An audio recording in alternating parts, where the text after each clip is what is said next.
అధికారులు అయితే ఈ మంత్ ఎండింగ్ యాక్చువల్గా దాన్ని ఇచ్చేస్తాం, ఈ మంత్ ఎండింగ్ యాక్చువల్గా పూర్తి అయిపోతుంది అన్నారు. ఫస్ట్ వీక్లో దీన్ని యూటిలైజ్ చేయొచ్చు అన్నారు.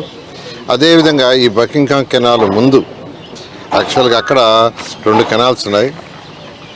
ఒకటి గుంటూరు ఛానల్, కొండవీటి వాగు. ఆ రెండింటి మీద 240 మీటర్ల లెంత్లో ఒక బ్రిడ్జ్, స్టీల్ బ్రిడ్జ్ జరుగుతుంది. అది కూడా వర్క్ జరుగుతుంది.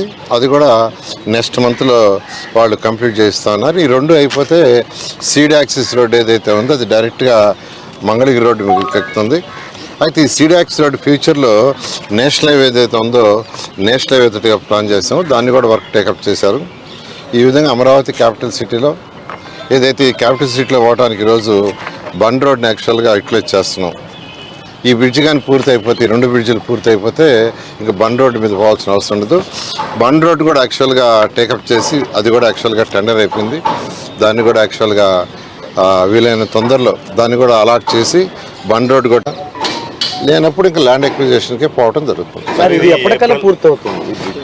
ఏదైతే ఇప్పుడు యాక్చువల్గా మన బకింగ్హామ్ కెనాల్ మీద స్టీల్ బ్రిడ్జ్ చేస్తున్నారు, అది మధ్యలో ఒక్క బిట్టు జాయింట్ ఉంది, ఇవాళ కంప్లీట్ చేస్తారంట. చేసేసి యాక్చువల్గా వాళ్ళు పైన కాంక్రీట్ కూడా మొదలు పెడుతున్నారు. ఈ నెలాఖరికి యాక్చువల్గా వాళ్ళు హ్యాండ్ ఓవర్ చేస్తూ ఉన్నారు. అయితే వచ్చే నెల 10వ తేదీ నుంచి దీన్ని వాడుకోవచ్చు. 10వ తేదీ ఫస్ట్ వాళ్ళు అయితే నెలాఖరు నుంచి వాడుకోవచ్చు అని చెప్తున్నారు. ఏదైనా మనం 1 వీక్ 10 days అనుకుంటే నెక్స్ట్ మంత్ 10th నుంచి వాడుకోవచ్చు. అయితే దీని ముందున్న 2 బ్రిడ్జిలు కావాలి. దీని ముందు కొండవీటి వాగు, గుంటూరు ఛానల్ 2 మీద అవి కూడా వర్క్ జరుగుతుంది. అది కూడా వాళ్ళు నెక్స్ట్ మంత్ హ్యాండ్ ఓవర్ చేస్తారు. చేస్తే సీడ్ యాక్సిస్ రోడ్ త్రూ అయిపోతుంది. అంటే మధ్యలో మీరు గ్యాప్లు ఇచ్చారు సార్, రోడ్డు యాక్చువల్గా అటు కూడా తిప్పారు. మరలా అదే 4.5 ఎకరా ఇంకా రావాలి యాక్చువల్గా. నిన్న మొన్న కూడా కొంతమంది ల్యాండ్ పూలింగ్ ఇచ్చేశారు. మరొక 4.5 ఎకరా ఉంది, వాళ్ళతో కూడా మాట్లాడుతున్నారు. ల్యాండ్ పూలింగ్కి వస్తే సరే, లేకపోతే ఏప్రిల్ 9వ తేదీ ల్యాండ్ అక్విజిషన్లో ఫైనల్ తీసుకోవడం జరుగుతుంది. ఎందుకంటే ఏప్రిల్ 9వ తేదీకి 90 రోజులు పూర్తవుతుంది.